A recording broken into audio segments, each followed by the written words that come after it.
Hi hello.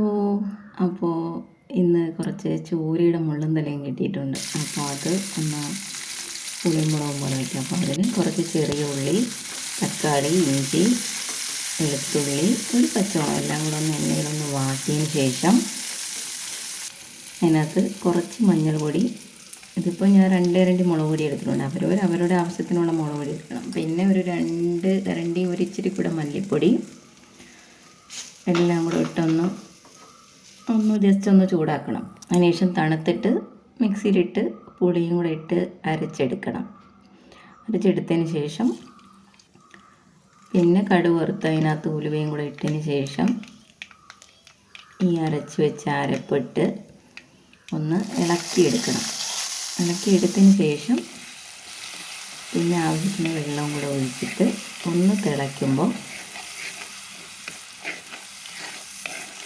നമ്മുടെ മീൻ തലയും എല്ലാം കൂടെ പറക്കിനകത്തങ്ങിടണം.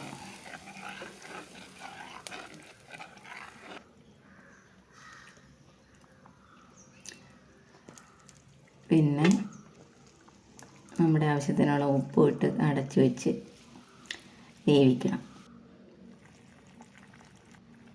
ഇത് പിന്നെ കുറച്ച് തേങ്ങാപ്പാലാണ്, അത് വേണമെങ്കിൽ ഒഴിച്ചാൽ മതി.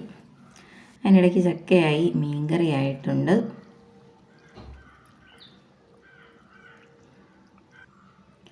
ചോറുമായിട്ടുണ്ട്. അപ്പോൾ നമുക്ക് ചോറ് കഴിക്കാം. ചോറ്, ചക്ക, പിന്നെ നമ്മുടെ മീൻകറിയിലെ ഒരു തലയും കൂടെ എടുക്കാം. അപ്പോൾ കണ്ടാൽ തന്നെ അറിയാം, അടിപൊളി കറിയാണ് കേട്ടോ. അപ്പോൾ ഇങ്ങനെ ഒന്ന് ട്രൈ ചെയ്ത് നോക്കണേ. ഇഷ്ടപ്പെട്ട എല്ലാവരും ലൈക്ക് ചെയ്യണം, സബ്സ്ക്രൈബ് ചെയ്യണം. അപ്പോൾ ചോറ് കഴിക്കാത്തവരുണ്ടെങ്കിൽ ചോറ് കഴിക്കാൻ വരൂ. അപ്പോൾ ഇങ്ങനെ കുറച്ച് ചക്ക എടുത്ത് ഇങ്ങനെ മീൻകറിയും കൂടെ കുഴച്ച് ഒരു പീസ് മീനും കൂടെ എടുത്ത് വെച്ചിട്ട് കഴിക്കണം.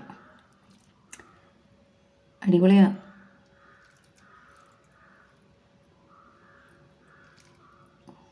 വിശന്നിരിക്കുന്നവരുണ്ടെങ്കിൽ ക്ഷമിക്കുക. അപ്പോൾ എനിക്ക് ഏറ്റവും ഇഷ്ടമുള്ളതാണ് ഈ കണ്ണ്. അപ്പോൾ ഇത്രയേ ഉള്ളൂ. Thank you.